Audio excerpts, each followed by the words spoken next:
Of the Visual Studio Code window, Terminated unexpectedly error.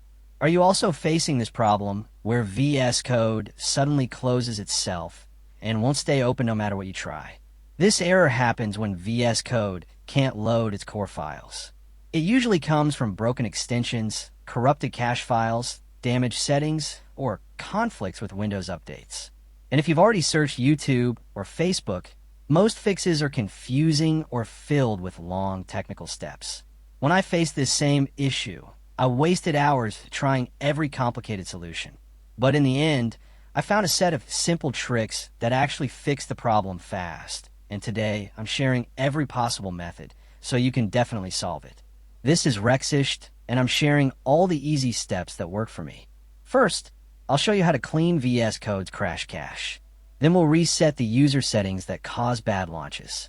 After that, we'll disable buggy extensions that break the window load process. And finally, I'll share the secret simple method I used that fixed everything in one go. If you want a full step-by-step tutorial for any of these methods, comment below and I'll make it for you.